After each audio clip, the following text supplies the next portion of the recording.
இன்னைக்கு நம்ம வீட்டு ஈஸி சமையல்ல நம்ம பார்க்க போறது முட்டைக்கோஸ் சாதம். லஞ்ச் பாக்ஸ் ரெசிபியா செஞ்சு கொடுங்க. டிஃபன் பாக்ஸ் காலியா வரும், அதுக்கு நான் கேரண்டி.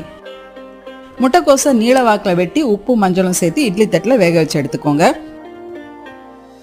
வானலியில 2 ஸ்பூன் எண்ணெய் ஊற்றி ஒரு பிரியாணி இலை, இஞ்சி பூண்டு பச்சை மிளகாய் தட்டினது, நீள வாக்கில் வெட்டின வெங்காயம் சேர்த்து வதக்குங்க.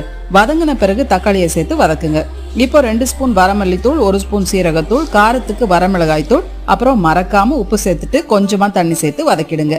எல்லாம் சேர்ந்த பிறகு வெந்த முட்டைக்கோஸ் சேர்த்து கிளறுங்க. ஃபைனலா கொத்தமல்லி தழை தூவிடுங்க. அவ்வளோதாங்க. இந்த கோஸை தேவையான அளவு சாதத்தோட பிசைஞ்சு இன்னும் கொஞ்சம் கொத்தமல்லி தழை தூவினா செம்ம டேஸ்டியான முட்டைக்கோஸ் சாதம் ரெடி. நான் எங்க வீட்டில் சன்பியூர் சன்ஃப்ளவர் ஆயில் தாங்க யூஸ் பண்றேன். India's only physically refine sunflower oil with government patent technology. Refine ப்ராசஸ்ல கெமிக்கல்ஸ் எதுவும் யூஸ் பண்றது இல்லைங்க. www.mysunpure.in அவங்க வெப்சைட்ல ஆர்டர் செஞ்சு சன்பியூர் ஆயில வாங்கிக்கலாம்.